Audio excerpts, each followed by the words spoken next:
지난해 경기 고양에서 최근 인천 송도까지 무면허 10대들의 전동 킥보드 사고가 잇따르고 있습니다. 전동 킥보드 공유업체들은 면허를 확인할 법적 책임이 없다며 뒷짐만 지고 있는데요. 오히려 학교 주변으로 킥보드 배치를 늘리는 경우도 있습니다. 차승은 기자가 업계 관계자들을 만나봤습니다. 2020년 초 전동 킥보드 공유업체 가맹 사업에 뛰어든 A씨. 당시 전동 킥보드 대여 사업은 청소년들의 이용률이 높아 뜨는 사업으로 불렸지만 이후 사고가 잇따르며 사회적 문제가 됐습니다. 업체들은 면허 인증 시스템 도입, 야간 속도 제한 등 안전조치를 함께 시행하기로 했는데 일부 업체는 이를 거부했고 얼마 안 가 협회도 탈퇴했습니다. 근데 어느 순간 보니까 어린 친구들이 막 타고 다니는 거예요. 그래서 확인을 해보니 면허 인증을 쏙 뺐더라고요. 오히려 이를 기회 삼아 공격적인 영업을 이어갔습니다. A상 학교 앞에는 배치를 안 한다거나 그렇게 영업을 했었는데 같은 경우는 그냥 아예 대놓고 학교 앞에 쫙 진열을 해서 하게끔 한다거나. 일부 업체의 이탈에 다른 업체들도 하나둘 안전조치를 해제했습니다. 물거품이 돼버린 업계의 자정 노력.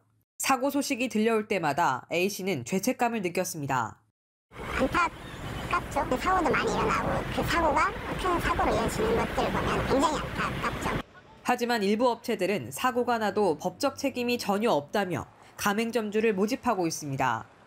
안타까운 일이다까지지 그거에 대한 법적 책임이나 이런 건 파트너 대표님 혹은 본사조차도 없습니다. 그거를 모두 개인 책임으로 돌리는 겁니다. 결국 법 개정을 통해 전동 킥보드 공유업체에 이용자 면허 확인을 의무화해야 한다는 지적이 나옵니다. 전동 킥보드 사고는 플랫폼의 안전 책임 부재가 부른 참사입니다. 더 이상의 비극을 막기 위해서는 플랫폼 사업자에게도 법적 책임을 명시하는 일명 PM 기본법 통과가 시급합니다. 관련 법안이 수년째 국회에 계류됐다 폐기된 가운데 최근 여야는 공동으로 관련 법안을 발의했습니다. 연합뉴스TV 차승은입니다. 전동 킥보드 등 개인형 이동장치 이용이 늘면서 관련 사고도 급증하고 있습니다. 특히 사고의 상당수가 10대에 집중된 걸로 나타났는데 최근에는 브레이크가 없는 자전거가 유행인 것도 안전사고를 부채질하고 있습니다. 고이훈 기자입니다. 정상 신호로 주행하고 있는 수용차 앞으로 난데없이 전동 킥보드를 탄 이들이 지나갑니다. 킥보드에 타고 있던 2명은 수용차에 부딪히자 공중으로 튀어오르더니 땅에 떨어집니다. 이 사고로 10대 학생 2명이 중상으로 병원에 입원했습니다.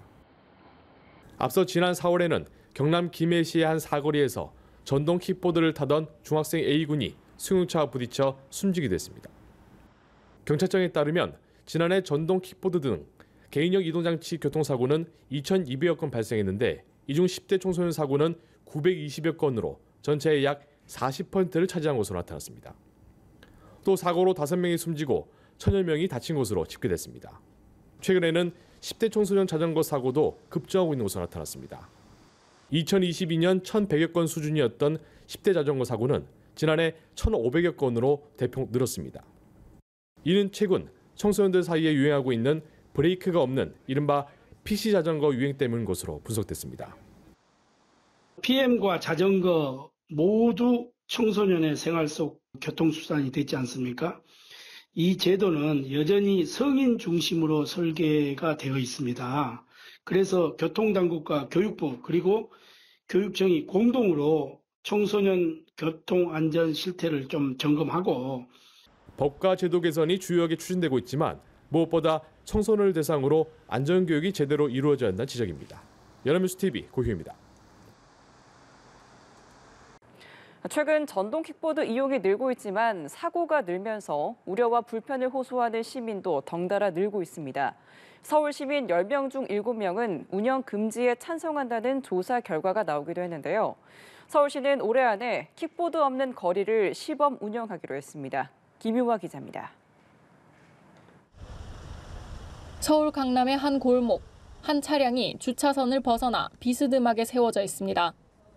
주차구역 안쪽에 방치된 전동 킥보드 때문에 제대로 세울 수 없던 겁니다.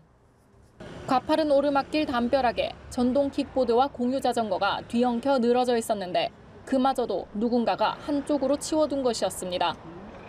킥보드 자체가 무겁고 배터리가 양용이 무겁고 하기 때문에 인도를 치워주고 할 때 다치는 경우가 있었다. 오후 3시 30분까지 강남구에서 접수된 불편 신고만 170여 건. 쏟아지는 신고에 결국 구청 소속 직원 2명이 나와 견인에 나섰습니다. 하루에 한 3번 차를 이제 견인 보관소로 실어서 갑니다. 90대에서 100대 정도 견인을 하고 있어요. 실제로 서울시가 시민 1000명을 대상으로 설문한 결과 다른 사람들이 이용하는 전동 킥보드 때문에 불편을 겪었다는 응답자는 80%에 달했습니다. 응답자 10명 중 9명이 견인 제도를 강화해야 한다고 답했는데 전동 킥보드 대여를 아예 막아야 한다는 응답자도 75%에 달했습니다. 이게 차가 왔다 갔다 할 때 이제 불편할 것 같아가지고 저 양쪽으로 킥보드로 좀 치우고 있었거든요. 갑자기 막 튀어나와가지고 막 사고를 낸다든지. 그래서 퇴출도 저는 괜찮다고 생각해요. 실제로 프랑스 파리와 호주 멜버른, 스페인 마드리드 등은 전동 킥보드 대여를 금지했습니다. 서울시는 올해 안에 사고 위험이 있는 경우 킥보드 없는 거리로 지정하고 시범 운영을 거쳐 확대할 방침입니다. 연합뉴스TV 김유아입니다. 전동 킥보드 교통사고가 급증하는 가운데 무면허 운전이나 신호위반 등으로 사고가 발생했다면 부상치료 시 건강보험 급여가 제한될 수 있어 유의해야 합니다. 국민건강보험공단은 오늘 전동 킥보드 운행 시 교통법규 위반으로 사고가 발생할 경우 국민건강보험법에 따른 급여 제한 대상에 해당해 치료에 소요된 공단 부담금이 환수될 수 있다며 주의를 당부했습니다. 공단은 최근 중고등학생의 무면허 운전, 신호 위반 등으로 인한 전동 킥보드 교통사고가 증가하고 있다며 도로교통법규를 위반하지 않도록 유의해달라고 강조했습니다.